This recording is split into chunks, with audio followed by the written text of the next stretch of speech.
And good evening. Welcome to the program. My name is Stephen Leader. I'm delighted to have with me in the studio Bevan Dufty. Bevan, welcome. Thank you, Stephen.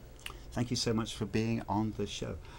You're running for mayor, but I am. I want to start off the show by asking about Washington. Okay. What do you think about the debt debt. ceiling? Did Nancy do the right thing?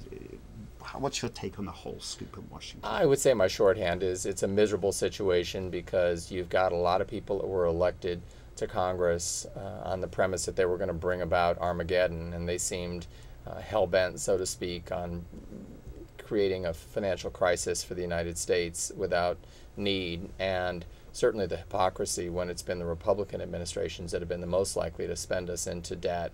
And here you've got Obama inheriting this global economic meltdown that had been brought about by a lot of Bush policies, and all of a sudden here you have these Republican members who are saying, I won't vote for anything. And I think that what's most disappointing is the fact that they've not extended even the Bush era taxes for the wealthiest taxpayers. The good out of this is that Gabby Giffords, the congresswoman from Arizona who was shot and almost died, and I know her. I've had 2 fundraisers for her. I admire her, and it was wonderful seeing her courage returning to the House floor and voting on this measure. And I think the fact that we're going to move it out of the election year cycle, that this is going to be hopefully not something that will factor into the elections next year, and I hope the Democrats can pick up some seats in the House because these are some pretty dangerous folks that are in office right now. I agree with you. It seems like we're on very shaky ground as a nation, and it seems to be a lot of what I would call fear-mongering as far as creating crises and then basically seeing who blinks first, Democrats or Republicans. Yeah, I've listened to a lot of the criticism that the president had to agree or concede not to have revenue continuations, I would call them. They're not increases, but not to have revenue be on the table. But it's difficult when you're not in this process. And again, as I said, even Speaker Boehner was not able to control his forces in any way, shape, or form. And I think that Leader Pelosi was responsible, and she said, I'm not sure you really want your fingerprints on creating a fiscal crisis for this country that could have deep effect. And I think that she is proud of the fact that she created some firewalls between defense spending and social spending so that you can't effectuate all the cuts from the social spending side, but defense is going to have to reduce. And certainly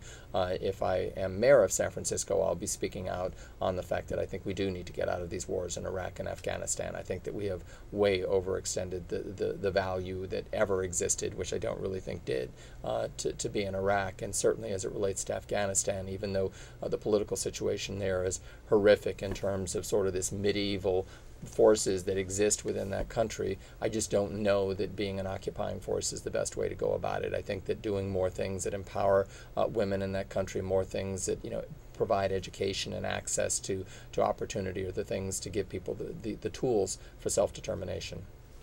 Well, you mentioned as mayor of San Francisco, that's the office that you're running for. Yes, it is. Yeah. I'm wondering, with the government's retrenchment and worrying about cutbacks in social spending, that's going to knock down on the city. I know from my own perspective, I get a subsidy from the city for my rent, and if my social security goes, the subsidy will have to go up. Right. And the city's willing to do that, but that's a strain on maybe your budget. How do you propose to deal with that sort of pressure?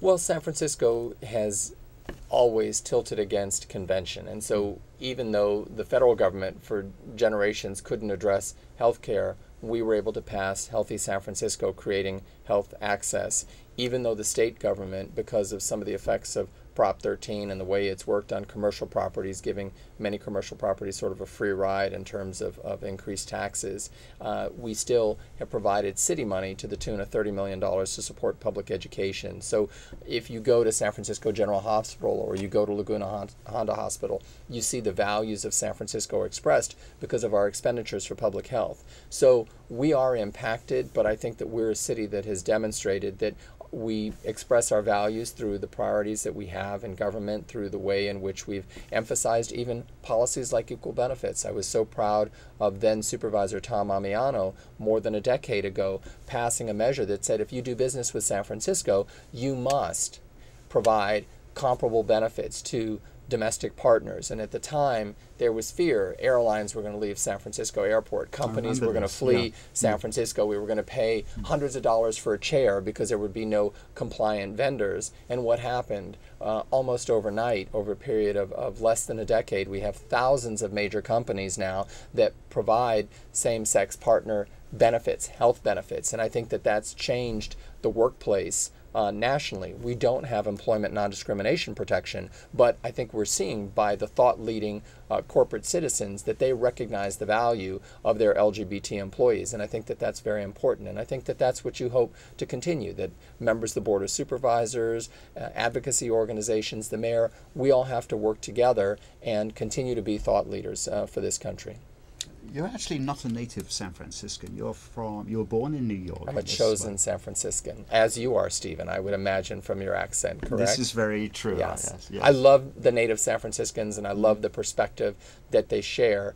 And at the same time, I think that we have value as chosen San Franciscans, that we've chosen to be here, to be in a city that I'm sure for you, you've been able to achieve dreams here, having your show. Right. For me, I never thought, not coming from a wealthy family and not really having family, that I could run for office. I never saw that I would be able to parent a child as I'm able to here in San Francisco. So yes, I grew up in New York City and found my way here. But what's interesting is that I came in 1971. I was 16 when I came here with my mom coming from New York City. And so the first month that we were in San Francisco, I went to Glide. So I saw Cecil and I saw Glide at the beginning of the 70s. And, I experienced Polk Gulch when it was the gay heyday, way before the Castro found, its strength in terms of being the gay hub of the city, much less the Mecca of the world. And so I really have enjoyed the fact that I've experienced different parts of San Francisco over different periods of time. That's great. As a matter of fact, I did get a question from a friend of mine. San Francisco is a gay mecca. Yes. The Castro is a gay mecca. Yes. And his question actually revolved around queer youth. And I have another friend of mine who was a busker who just lost his guitar because his car got broken into. And what do you think San Francisco's role is in protecting queer youth, and how are you going to expand that or define it when and if you become mayor?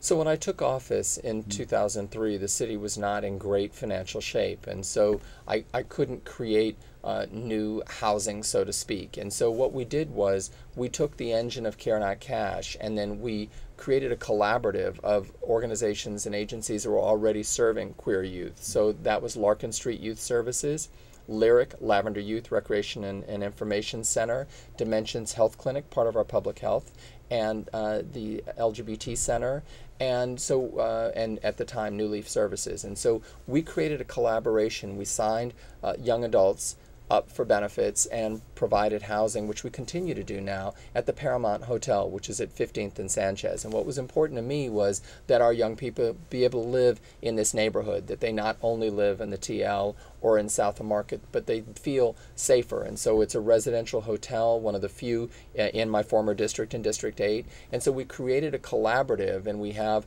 more than 20 young adults that live there.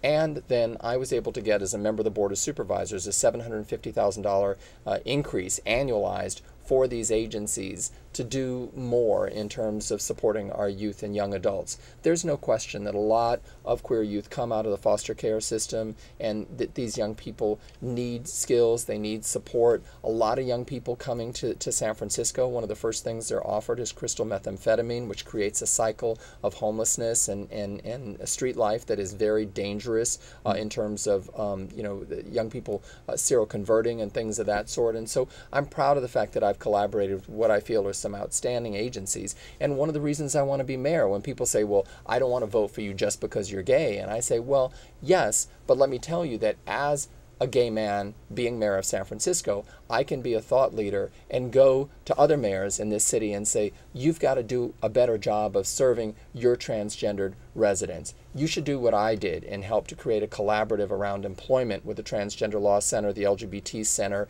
and Jewish Vocational Services. It's helped to place more than 200 individuals in jobs. I got a beautiful email just yesterday from a female to male transgendered person who had lost their job. They felt in biotech because of discrimination, and that they really needed help to retool their career, and they got it through the services that I helped to establish. It turned out ultimately this man got a job in Washington, D.C., but he said he'll forever be grateful because without those tools, he felt that he would be homeless. And I think that that's something about being a gay person as mayor, is that you can go to other mayors and you can be a leader in creating better responses, whether it's around HIV prevention, serving transgendered, serving queer youth. All of these things are important. So you mentioned you're a gay man running for mayor. Yes. How are you reaching out to other communities here within the city, though? I mean, because will people from other communities say, well, you know, you're just a gay guy, as opposed to, who's Bevan Dufty? How do you get your message across to other people? I've actually never found that. I was director of neighborhood services for 5.5 years, so I ran the city's complaint department under Willie Brown, and I never found that anyone cared that I was gay when they came and told me that they had drug dealers in their playground, or that they needed to get a Section 8 certificate so they could have housing, or if they needed a job. They didn't care whether I was gay or not. They wanted the city to work for them, and that's what I've been able to do, and that's what I'm running on. Is like, I get the big picture. What's the big picture? Is that they're everyday things that challenge San Franciscans. It may be the homelessness that they experience in their neighborhood. It may be a streetcar that doesn't show up on time. It may be a pothole that causes the bicyclist to break his or her arm and a motorist to break the axle of their vehicle. All of these things need to be addressed in an efficient and thoughtful manner by the city, and that creates the big picture, which is we need more good jobs in San Francisco for people to live and work in San Francisco, for people of all levels of skills and backgrounds. And in order to have that, you need great public schools. My child is starting public school this month, and I'm so proud of the fact that of all the candidates running for mayor, I'm one of 2 that will have a child in the public school system. And then beyond that, you've got to take care of the basics. You've got to fill the potholes, and you've got to make sure that our city government is as dynamic and efficient as it can be. I'm not a believer, I've worked in government all my life, that government means bureaucracy. It doesn't mean indifference. It doesn't mean we'll get to it next week. It means that you've got to work with the people, and I love the people in the city family, and enable them to have the tools to be successful. People don't come to work not to do a good job, and I think that I don't want to be the kind of politician that points fingers. I want to be a partner to delivering high quality services that enable people to lead great lives in San Francisco. You mentioned having a daughter. I mean, as a gay man, I can't conceive of having a child, but you did, and it's a great and brave step. Could you tell me more about that, and how you're going to be a mayor with a child in the school system? Mm-hmm. I don't remember, and I've been here for 20 years. When was the last time a mayor actually had a child? What, are you worried about her being part of the first family of San Francisco, or how are you dealing with that? Well, I often say Sydney's a better politician than I am, and I'm confident that Sydney will adapt to public life. It's something that's been very much a part of Sydney's existence since birth.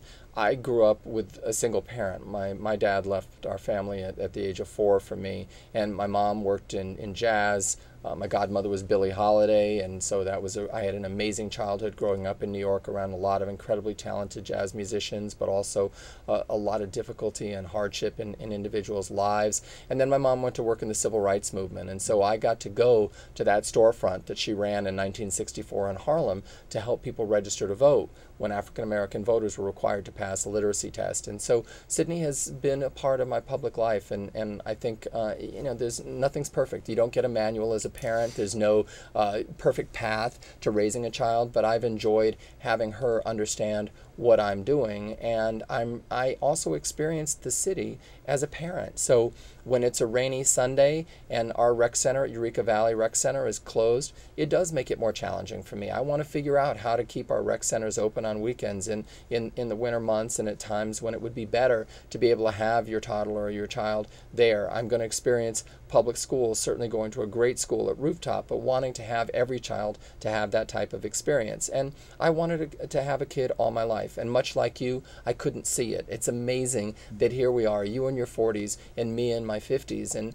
that we're experiencing a time where parenting is accepted in San Francisco, in our community. And can you imagine that in San Francisco, half the children that are adopted out of foster care, given permanence, one of the most important tools you can have for a successful life, half the kids adopted out of foster care are going into LGBT-led families. And so things have changed in that regard, and I am proud to be part of the gay parenting boom. It doesn't mean that as a single gay man I don't check out guys or hope to go out with somebody or go out to a club and dance. You know, I am somebody that thinks that I can balance because I have a wonderful co-parent. I have a lesbian co-parent, Rebecca Goldfader, who's a nurse practitioner, and so we partner in raising our child in this unique environment, and I love it. It's a very San Franciscan partnership you have, because here you are partnered with a woman, but you're both gay. Yes. Right. Yes. And you have a daughter. Yes. And, you know, people sometimes initially, when I first was in the neighborhood with the stroller, I could feel the energy. I could pass even by gay men that I knew, and I could feel them kind of tense up as if I was like gentrification on four wheels. And I would say, wait a minute, you know, like, you know me. You saw me at the club last week, you know, and so I would say hi, and people would go, oh, wait a minute, you know, this isn't necessarily a sign that our neighborhood is changing. And I think I say now that for the Castro to be sustainable, we need more childcare there, because so many people I know are parenting. But that doesn't mean that there isn't room for the naked guys to be there, because my child loves to see a penis, and so it's not an issue for me. And Sydney will say, wow, there's a penis. And I go, yep, that's a penis right there. Or is it that I'm ever going to have an issue with a store display, even you know, in a sex toy shop that's got videos? I mean, it's going to be harder for me to explain racism, war, violence to a child than it'd be to say, you know, a sex toy is, oh, something for roughhousing. You know, it's a grown-up thing. Okay, so you're going to have to explain. Actually, you got me at a loss for words. I'm trying to tell you. Not many people running for mayor will bring up sex toys, but I guess I can get away with it, right? You certainly can. I'm very proud of you for doing Absolutely. so. And you know what? I've been told by journalists that at the candidate forums that I seem to bring out the gay in the other candidates, which I think is a good thing. I think that's part of what this experience is about. And anyone can lay claim to Harvey Milk's legacy, because Harvey is not someone that's solely owned by the LGBT community. He's certainly an icon and a legend, but what made Harvey so powerful was his ability to build coalitions and to see himself in other people and to see himself in other struggles, and the way he affiliated himself with some of the new supervisors who were elected under district election, who were Chinese and African American and Latino, and the way he could connect as someone who was a renter and someone who was a small business owner, someone who was a Jew. And I think that that's a really significant legacy as we seek to advance LGBT civil rights in this decade, and as we recognize this tide of anti-immigrant sentiment that the same people who attack and vilify us are attacking immigrants who've come to this country, as well as public employees and union members. And what I say is that the future for us is in building those coalitions, and that to the extent that I'm a pro-immigrant mayor, which I am, I will be a hugely pro-immigrant, pro-sanctuary city, pro-DREAM Act, fighting for things that recognize the humanity of people that have come to this country to share in the American dream. Then those communities will see my right to marry, my right to adopt or have children, my right to live the life that other Americans take for granted, that we support one another. And that's how I think we bring about the sustained change, because we will be fighting battles the rest of this decade. There's no question. I agree with you. And one of my big concerns about the city is we seem to be in isolated little modules where there are walls between myself as a gay man and other people because of color, because of orientation. And I'm wondering what we can do to create a greater sense of cross-pollination where we can truly be an integrated and one San Francisco. And I'm curious to know what your feedback is on this, because it strikes me, you know, you're also concerned about building bridges between different communities. Yes, I'm a gay man, and I'm running for mayor with a black agenda. Less than 4% of San Francisco is now African American, and I shared with you that I grew up in the black community. I worked for Congresswoman Shirley Chisholm, the first African American woman in Congress. I can tell you that there are things that are exactly doing this. The Gay Wrestling Club in San Francisco helps to coach the wrestling team at Mission High School. There are partnerships and relationships that a lot of people don't know, and we need to elevate them. There are ways in which Third Baptist Church with Reverend Amos Brown, who heads the NAACP, he creates an incredibly welcoming place for people from the LGBT community. I feel welcome when I go to his services. I'm going there this Sunday. And I think that what we need to do is to elevate those areas in which we are truly building community and partnerships. And I think that it's a very exciting thing to do, and it's certainly part of what I want to do as mayor, is not to have us feel this spirit of diversity in our own isolated communities, but to feel a true sense of engagement, that you can be a gay man in the Castro and helping to make a difference to someone living in the Bayview. And I think that that day can come, and I intend to bring it here. So it brings me to the subject of a friend of mine asked me about hate crimes, and people are becoming scared in the Castro with certain gang-related violence that's happened over the course of the years. Gay pride isn't as much fun as it used to be. We've actually just got under 2 minutes left, so I'm not going to dwell on this for a long time. Sure.